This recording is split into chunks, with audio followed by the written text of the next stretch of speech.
Detroit. I'm not worried, I'll follow reward. You pop my head open like a gun. Pop his head open like a gun.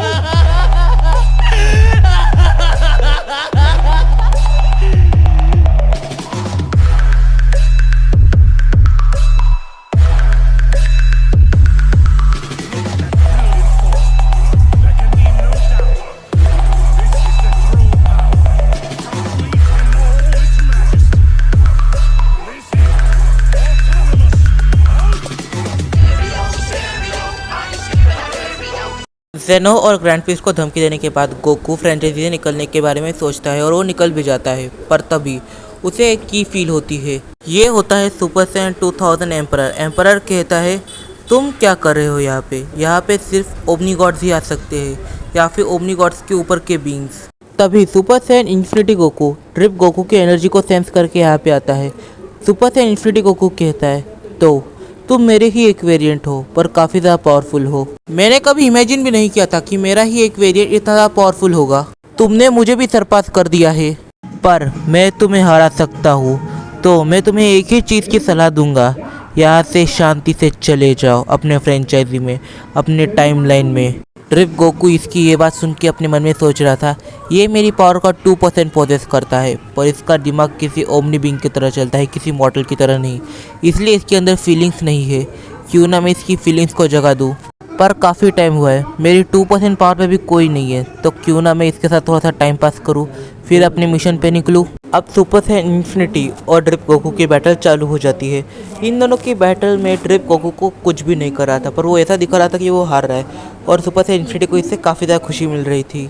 Drip Goku ये चीज़ notice कर लेता है। Drip Goku कहता है, तो ये पूरी तरह से किसी कॉस्मिक बीइंग की तरह नहीं सोचता, ये भी मॉडल की तरह खुश होता है, दुखी होता है।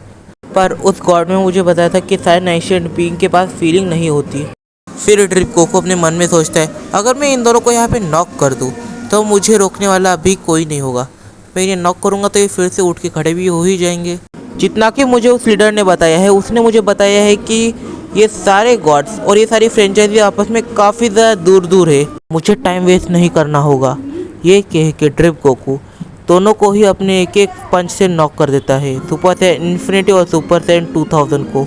कायोशीन ऑफ टाइम ये सब देख रही थी। वो कहती है, मुझे इसके अंदर नहीं जाना चाहिए, इसे जाने दो, क्योंकि अगर ये मेरे ऊपर भी आ गया तो सारी ही टाइमलाइन डिस्ट्रॉय हो जाएगी। तब गोकू फर्स्ट टाइम ओमनीवर्स को विजिट करता है। गोकू जानता है कि इनमें से सिर्फ एक ही फ्रेंचाइजी ऐसी है जिसमें वेजिटा और ब्रोली हो सकते हैं। गोकू उनमें से एक फ्रेंचाइजी में चले जाता है। फिर सीन शिफ्ट होता है बुल्मा के घर पे। बुल्मा के घर में जो चिलाए होती है वो पूरी तरह से पागल हो जाती है ब्रोली की डेथ के बाद। विडल की भी हालत कुछ ज़्यादा अच्छी नहीं होती, क्योंकि गोहान भी गायब हो चुका है, शायद से अब वो भी किसी और टाइमलाइन में है। फिर सीन शिफ्ट होता है ड्रिप गोकू पर। हम देखते हैं ड्रिप गोकू एक फ्रेंचाइजी में घुस चुका है और वो किसी तो गांव में आ गया है।